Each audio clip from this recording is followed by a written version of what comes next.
오늘 우리에게 주시는 하나님 말씀은 잠언 15장 1절부터 17절까지 말씀입니다. 잠언 15장 1절부터 17절까지 말씀을 저와 여러분들이 한 절씩 교독하겠습니다. 유순한 대답은 분노를 쉬게 하여도 과격한 말은 노를 격동하느니라. 지혜 있는 자의 혀는 지식을 선히 베풀고 미련한 자의 입은 미련한 것을 쏟느니라.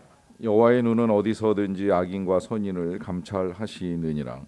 온순한 혀는 곧 생명나무이지만 패역한 혀는 마음을 상하게 하느니라. 아비의 훈계를 없인 여기는 자는 미련한 자요 경계를 받는 자는 슬기를 얻을 자니라. 의인의 집에는 많은 보물이 있어도 악인의 소득은 고통이 되느니라. 지혜로운 자의 입술은 지식을 전파하여도 미련한 자의 마음은 정함이 없느니라. 악인의 제사는 여호와께서 미워하셔도 정직한 자의 기도는 그가 기뻐하시느니라. 악인의 길은 여호와께서 미워하셔도 공의를 따라가는 자는 그가 사랑하시느니라. 도를 배반하는 자는 엄한 징계를 받을 것이요 견책을 싫어하는 자는 죽을 것이니라. 수월과 아바돈도 여호와의 앞에 드러나거든 하물며 사람의 마음이리요. 거만한 자는 견책받기를 좋아하지 아니하며 지혜 있는 자에게로 가지도 아니하느니라. 마음의 즐거움은 얼굴을 빛나게 하여도 마음의 근심은 심령을 상하게 하느니라. 명철한 자의 마음은 지식을 요구하고 미련한 자의 입은 미련한 것을 즐기느니라. 고난받는 자는 그날이 다 험악하나 마음이 즐거운 자는 항상 잔치하느니라. 가산이 적어도 여호와를 경외하는 것이 크게 부하고 번뇌하는 것보다 나으니라. 같이 읽습니다. 채소를 먹으며 서로 사랑하는 것이 살진 소를 먹으며 서로 미워하는 것보다 나으니라. 아멘. 우린 지금 교회 절기상 대림절을 보내고 있습니다. 대림절은 성탄절을 앞두고 4주 동안 예수님의 오심을 기다리는 절기입니다. 이것이 그냥 단순히 성탄절만을 기다리는 시간이 아니라는 말씀을 드렸습니다. 이 시간을 통하여서 성탄에 이 땅에 오셨던 예수님께서 또다시 이 땅에 강림하실 것을 믿고 그때가 언제일지는 모르지만 그날을 소망하며 기다리는 마음을 새롭게 하는 시간입니다. 그렇다면 우리는 왜 예수님의 강림, 예수님의 다시 오심을 그토록 소망하고 기다리는 것일까요? 이유는 예수님이 이 땅에 오실 때에 온전한 하나님의 나라가 이 땅에 이루어지기 때문입니다. 성경에서 새하늘 새 땅으로 또 혹은 새 예루살렘으로 명명된 온전한 하나님의 나라가 언젠가는 우리에게 반드시 임하게 될 것이다라고 하는 기대와 소망을 가지고 주님의 재림을 기다립니다. 자, 그렇다면 이제 지금 우리가 살아가는 이 땅에서 하나님의 나라는 아직 경험되지 아니한 것일까요? 이 하나님의 나라가 예수님이 오셔야만 이루어지고 경험되는 것일까요? 분명히 그것이 아니라는 것을 예수님이 말씀을 통해서 우리에게 알려주셨습니다. 그 말씀은 회개하라 천국이 가까웠느니라 라고 하시는 말씀인데, 이 말씀에서 하나님의 나라는 강림 후에 이루어지는 하나님의 나라가 아니지요. 예수 그리스도를 통해서 이미 이 땅에 임하는 하나님의 나라입니다. 이제 그러하기 때문에 오늘 우리는 주 예수와 동행하니 그 어디나 하늘나라라고 하는 찬송을 불렀습니다. 주님과 동행할 수 있다면, 또 주님을 모시고 우리가 살아갈 수가 있다면 얼마든지 이 땅에서도 천국 같은 삶을 살아갈 수 있다는 것이죠. 그러하기 때문에 주님을 모시고 살아가는 삶, 그것 자체가 이제 우리는 하나님의 나라를 이 땅에서 얼마든지 경험할 수 있는 일이라 할 수가 있겠는데요. 그럼에도 불구하고 때로는 우리의 삶이 하나님의 나라는커녕 이제 지옥 같은 삶으로 느껴질 때가 있을 수도 있습니다. 왜 그럴까요? 여러 가지 이유가 있을 수 있다고 생각을 하는데요. 그것은 이제 하나님께서 우리에게 천국을 경험하기 위해서 만들어 주신 이 여러 모형들이 이제 망가질 때라고 생각을 합니다. 그 모형이 이제 크게 두 가지인데, 하나는 가정이고 하나는 천국입니다. 오늘 본문에서는 교회가 언급되지는 않았어요. 근데 제가 최근에도 이 선교 중에 이제 분당에 있는 한 교회가 이 폭력 사태로 말미암아 이제 분쟁에 휘말리게 되었다라고 하는 뉴스를 접하면서 그 마음이 덜컥 들었습니다. 아, 또 하나의 교회가 하나님의 나라에서 멀어지는구나. 그 교회 교회를 다니는 성도들의 마음이 얼마나 어렵겠는가. 저는 뭐 이미 사역을 하면서 이제 그런 일들을 경험해 왔기 때문에 그런 일이 한번 교회에 터지게 되면 교회 중직자가 되었건 아니면 뭐 성도가 되었건 심지어 뭐 초신자라 할지라도 그런 교회를 출석하고 예배를 드린다라고 하는 것이 얼마나 마음이 어려워지고 힘든가 하는 것을 익히 잘 알고 있습니다. 그래서 교회에 있어서의 이 일치와 평화가 이제 굉장히 중요한데 이런 것들이 깨지는 현장을 보게 되면 참 가슴이 아프죠. 그와 더불어서 이제 먼저 만들어 주신 하나님 나라의 모형은 가정입니다. 이 가정 안에서 하나님의 나라를 경험하지 못할 때 이제 우리가 그야말로 천국이 과연 있을까라는 의심이 들 만큼의 어려움을 겪게 되는데요. 오늘 본문도 그 사실을 먼저 이제 우리에게 알려줍니다. 본문 16, 17절인데요. 가산이 적어도 여호와를 경외하는 것이 크게 부하고 번뇌하는 것보다 나으니라.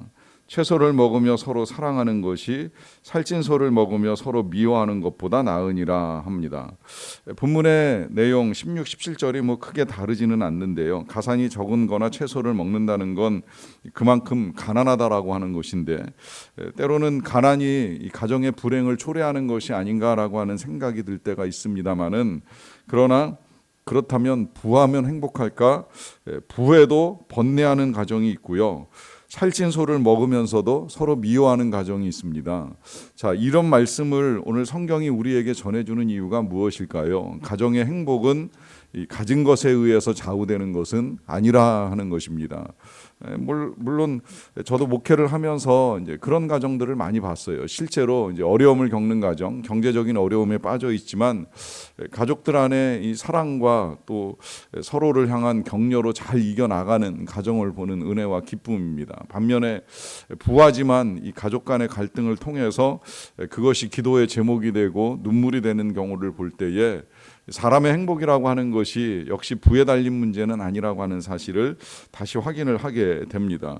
어떠한 상황에서도 중요한 것은 서로 사랑하는 것인데 문제는 그것이 쉽지 않게 느껴질 때가 있습니다. 왜 미워할까요? 왜 미움으로 이 채소를 먹는 가정보다 더 불행함에 빠지는 것일까요? 그 미움은 가족 간에 누군가는 이제 하나님 노릇을 하는 데서부터 비롯된다고 볼 수가 있습니다. 여기 16절에 여호와를 경외하는 것이 훨씬 낫다라고 하는 말씀 속에 여호와를 경외하는 것을 강조하는 이유가 어디 있겠습니까? 하나님을 경외한다면 절대 내가 속한 공동체, 뭐 가정에서뿐만이 아니라 그 어디에서도 감히 하나님 노릇을 할 수가 없는 것이죠. 내가 죄인이라는 사실을 인정하고 내 위에 하나님이 계시는데 어찌 감히 내가 그 자리에서 왕 노릇하고 하나님 노릇하면서 내 맘대로 하려고 애를 쓰고 그게 안 될 때에 비판하고 정죄하고 욕하고 미워하고 하는 일들을 감히 할 수가 있겠습니까? 그러하니 하나님을 경외한다라고 하는 이 사실은 내가 하나님이 아님을 인정하면서 가족들뿐만 아니라 모든 공동체 일원들의 개개인의 인격과 삶을 존중하고 인정해 주는 것입니다. 이것이 이제 힘들어지는 이유가 있는데요. 그 이유는 우리가 이 언어를 사용함에 있어서의 문제라고 할 수가 있습니다. 먼저는 15장이 시작되는 1, 2절을 보시게 되면 유순한 대답은 분노를 쉬게 하여도 과격한 말은 노를 격동하느니라. 지혜 있는 자의 혀는 지식을 선히 베풀고 미련한 자의 입은 미련한 것을 쏟느니라 라고 합니다. 자, 여기서 이제 이 미움이 발생하는 이유를 우리에게 밝혀줍니다. 그것은 언어에 있는데요. 이 언어를 사용하는 데 있어서 이제 미련한 것을 쏟아내거나 혹은 이제 과격한 말을 하게 됨으로 인하여서 노를 격동하고 미움을 불러 일으키게 된다라고 하는 것이지요. 그러하기 때문에 이 가정 안에서 여기 표현된 대로 유순한 대답을 한다거나 아니면 4절에 이 온순한 혀를 사용하는 것이 얼마나 중요하겠습니까? 사실 아이들이 부모와 갈등을 일으키게 되는 이제 원인 중에 하나가 부모의 표현이 거칠어질 때가 아니면 대개 이제 아이들도 학교에서 배워온 거친 언어를 가지고 부모에게 이제 대답하는 일을 하게 될 때입니다. 그러면 본질적으로 이제 다루고자 하는 그 문제의 핵심을 다루지 못하고 왜 화를 내느냐부터 시작을 해서 왜 그런 식으로 말을 하느냐라고 하는 이 언어의 표현만을 가지고서 이제 갈등이 심해지는 거죠. 그러다 보니까 이제 그 갈등이 극에 달하면서 그 가정 안에 미움이 커지고 그 미움은 결국 가정을 천국은커녕 때로는 이제 지옥으로 만들어가기도 하는데요. 여러분, 어떤 경우에도 부드럽게 표현하는 것을 잊어서는 아니 됩니다. 특히 이제 아이가 성장할 때나 이 부부간의 나이가 들어감에 있어서의 이 표현은 갈수록 더 부드러워지지 아니하면 우리는 늘 거칠어질 가능성을 가지고 살아간다는 사실을 잊지 마십시오. 왜냐하면 나이가 들어갈수록 우리 안에는 좋은 것도 쌓이지만 나쁜 것도 많이 생기거든요. 그러다 보면 자칫 통제되지 아니한 우리의 마음 때문에 그 입에서 나오는 언어가 누군가를 힘들게 하는 상처가 될 수도 있다는 것입니다. 더구나 이제 어렸을 때는 자기 자신들의 이 생각을 가지고 고집을 부리다 보면 그것이 이 갈등이 되어서 부부간에 부모 자식 간에 다툼이 되는 경우도 있는데요. 나이가 들면 이 고집만 생기는 것이 아니라 이제 듣는 것도 점점 어려워집니다. 이제 그러다 보니까 이제 못 알아듣는 것 때문에도 갈등이 야기되는 경우가 있는데, 이 말씀을 드리는 이유는 우리가 다 그렇게 될 수 있다는 사실을 인정하고 상대방이 고집스러워지거나 상대방이 못 알아들을 수 있다는 사실을 인정하면서 대화를 해나가야 돼요. 그래서 한 번 말해서 못 들으면 두 번, 세 번 말해야 되고, 뭐 그것도 안 되면 10번이라도 내가 부드럽게 대하리라라고 하는 마음을 가지고 대할 때에 가정 안에서 언어를 통한 평화가 지켜지게 된다는 것입니다. 여기서 이제 조금 더 나가면 아까 우리가 읽었던 말씀에서 지혜 있는 자의 혀는 지식을 선히 베푼다라고 하는 말씀을 하는데, 지식을 베푸는 것도 중요하지만 선하게 베푸는 것이 그만큼 중요하다는 거예요. 이때 선하게 베푼다라고 하는 건 듣는 사람의 입장에서 이해하고 전달하기 위해서 애를 쓰는 것이라 하는 의미입니다. 자, 이것이 쉽지 않기 때문에 이제 오늘 본문에서는 이 입술의 문제와 더불어서 한 가지를 더 우리에게 다뤄주는 것이 있습니다. 그것은 13절부터 이어지는데요. 마음의 즐거움은 얼굴을 빛나게 하여도 마음의 근심은 심령을 상하게 하느니라. 명철한 자의 마음은 지식을 요구하고 미련한 자의 입은 미련한 것을 즐기는지라. 고난받는 자는 그날이 다 험악하니 마음이 즐거운 자는 항상 잔치하느니라 합니다. 지금 여기서 이제 다루고 있는 것이 무엇인지 분명히 보이실 것입니다. 그것은 마음입니다. 마음의 즐거움은 얼굴을 빛나게 한다. 또 명철한 자의 마음은 지식을 요구한다.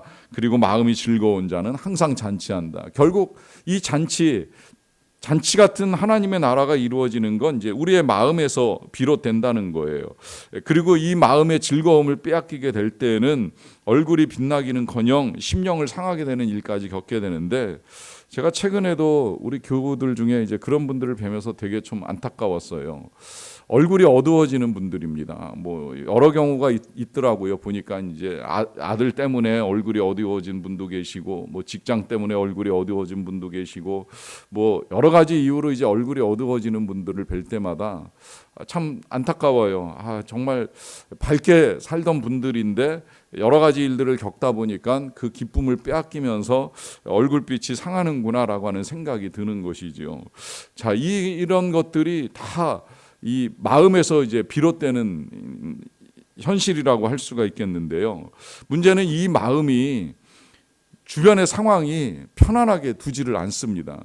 누군들 어두운 얼굴로 살고 싶겠습니까? 아니면 상한 마음을 가지고 살아가는 것이 즐겁겠습니까? 그런데 그렇게 되는 건 이제 주변 상황들, 그 상황도 실은 대개는 이제 사람들로부터 비롯되는 일이라고 할 수가 있겠는데, 사람들이 우리의 마음을 불편하게 하고 우리의 마음을 힘들게 하다 보니까 그런 일들로 말미암아 상한 심령이 얼굴로 이제 밖으로 표현될 수밖에 없는 것이죠. 자, 그러면 이런 상황 속에서 우리는 어떻게 마음의 즐거움을 회복하고 정말 주님이 우리에게 누리라고 명하셨던 하나님의 나라를 이 땅에서 누리며 살아갈 수 있을까요? 여러분, 여기서 이제 우리가 상황을 바꾸는 건 쉽지 아니하지만 주님이 우리에게 가르쳐 주신 중요한 길이 하나가 있지요. 그 길이 이제 오늘 결론인 8절의 말씀입니다. 악인의 제사는 여호와께서 미워하셔도 정직한 자의 기도는 그가 기뻐하시느니라 합니다. 자, 여기서 이제 하나님이 기쁘게 받으시는 것이 분명하게 나옵니다. 그건 악인의 제사가 아니라 정직한 자의 기도입니다. 제사를 잘 드리는 것이 중요한 것이 아니라 하나님께 기도하는 것입니다. 그 기도를 정직하게 드리는 것입니다. 이때 이 정직함이라는 건 내 감정, 내 생각을 솔직하게 가지고 나아가는 것입니다. 이때 이 내 감정, 내 생각은 지금 나를 힘들게 하는 가족, 직장, 교회 그 누구라 할지라도 그를 향한 나의 마음을 하나님 앞에 가지고 나아가서 쏟아놓는 것입니다. 여러분, 그래서 우리가 기도하는 시간을 갖는 거 아니겠습니까? 이 기도는 하나님께 정직하게 나아가는 시간입니다. 때로 우리가 사람들 앞에서 나의 아픔을 숨기고 고통을 가리고 행복한 척하면서 살아갈지 모르겠지만, 그러나 적어도 우리가 하나님 앞에서는 그렇게까지 할 필요는 없지요. 아니, 오히려 정말 지금 내가 얼마나 힘든지 괴로운지 마음이 상한지 그 일이 누구로 말미암아 어떻게 되었는지 낱낱이 아를 필요가 있습니다. 왜냐하면 누구보다도 하나님은 우리를 사랑하시기 때문입니다. 누구보다도 하나님은 우리의 행복을 원하시기 때문입니다. 하나님은 우리가 세상을 떠나서 가게 될 천국에서 뿐만이 아니라 이 땅에서도 하나님의 나라를 누리기 원하시기 때문입니다. 오늘도 그렇게 하나님 앞에 정직하게 나가시길 바랍니다. 그래서 오늘도 하나님의 나라를 이 땅에서 누리며 마음의 즐거움을 회복할 수 있는 저와 여러분들의 삶이 되시기를 간절히 축원합니다. 기도하겠습니다. 하나님, 우리의 마음이 때때로 어려워집니다. 분명히 주 예수와 동행하면 그 어디나 하늘나라라고 말씀하여 주셨는데 우리가 하나님의 나라를 누리지 못하게 됩니다. 여러 가지 상황, 환경, 사람, 사건들로 말미암아 우리의 마음이 무너져 내리고 그래서 우리가 힘들다는 사실을 고백합니다. 이와 같은 때에 마음이 정직한 자의 기도를 받으시는 하나님께서 오늘도 우리가 입술 열어 하나님 앞에 아랠 때에 우리의 이 상한 심령, 상한 마음을 아시고 하나님의 위로와 응답을 내려주실 줄로 믿사옵나이다. 오늘도 이와 같은 믿음으로 아버지 하나님을 찾는 자의 마음을 어루만져 주시옵소서. 마음이 상한 자를 고치시는 주님과 같이 내 마음을 만지시는 분이 없다고 우리가 고백하였사오니 우리의 마음을 만지시고 하늘의 위로를 내려주시기를 간절히 원합니다. 하나님, 우리가 하나님의 나라를 이 땅에서 충분히 경험하며 살아갈 수 있게 되기를 원합니다.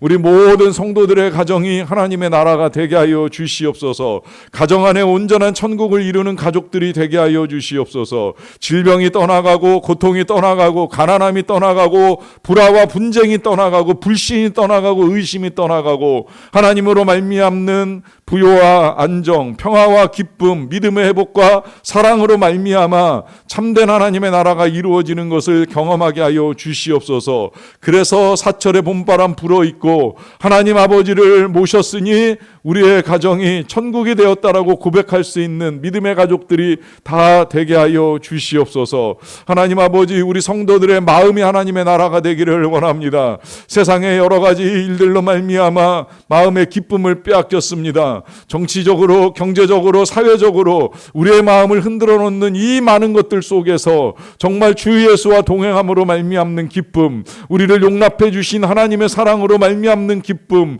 우리와 언제나 함께하서 천국까지 인도하시는 주님을 신뢰하는 믿음으로 우리가 마음의 기쁨을 잃지 않고 살아가는 자들이 되게 하여 주시옵소서.